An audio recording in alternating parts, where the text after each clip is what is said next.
Guys, welcome to my channel পিঙ্কির রান্নাঘর। আজ আমি আপনাদের সাথে শেয়ার করব চিংড়ি মাছের মালাইকারি। আশা করি আপনাদের রান্নাটা ভালো লাগবে। ভালো লাগলে অবশ্যই বাড়িতে একবার ট্রাই করে দেখবেন। তো চলুন এবার। তো আমাদের মালাইকারি রেডি করার জন্য যেসব উপকরণ আমরা ব্যবহার করব সেগুলো হলো নুন, হলুদ গুঁড়ো, লঙ্কা গুঁড়ো, সর্ষে, চিনি আর একটা মিডিয়াম সাইজের নারকেল কুচানো। প্রথমত যে নারকেলটিকে আমরা কুড়িয়ে রেখেছিলাম সেটাকে এখন আমরা বেটে নেব।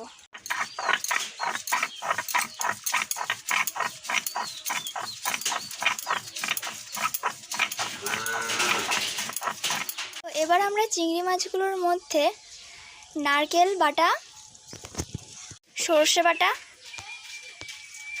লঙ্কা গুঁড়ো 1 টিস্পুন, লঙ্কা গুঁড়ো আর 1 চামচ হলুদ গুঁড়ো, 1 চামচ নুন, স্বাদ মতো চিনি, একটু কাঁচা সর্ষের তেল দিয়ে ভালো করে মাখিয়ে নেব। 2 চামচ লাগবে। তো আমাদের মাখানো এখন কমপ্লিট হয়ে গেছে। তো এখন কড়াইটা বসিয়ে নিচ্ছি। এবার সেদ্ধ হওয়ার জন্য আমরা ওখানে পরিমাণ মতো জল দিয়ে দেবো।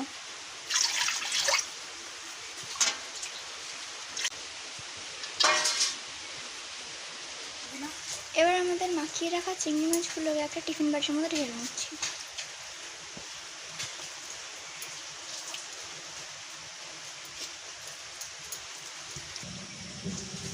এবার টিফিন বাটির ঢাকনাটা ঢেকে সেটাকে কড়াইয়ের মধ্যে বসিয়ে নেব। এরপর সেটাকে আমরা ঢেকে রাখবো মোটামুটি 15 মিনিটের জন্য। 15 মিনিট পর আমরা ঢাকনাটা তুলে দেখছি।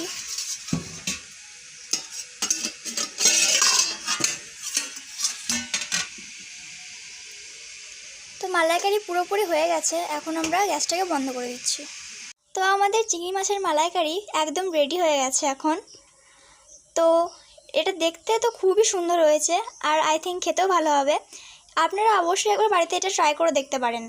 আর আমাদের এইরকম চ্যানেলে ভিডিও রোজ পাওয়ার জন্য চ্যানেলটিকে সাবস্ক্রাইব করে দেবেন, বেল আইকনটি ক্লিক করে দেবেন অ্যান্ড লাইক, কমেন্ট আর শেয়ার করবেন। Okay, bye, thanks for watching.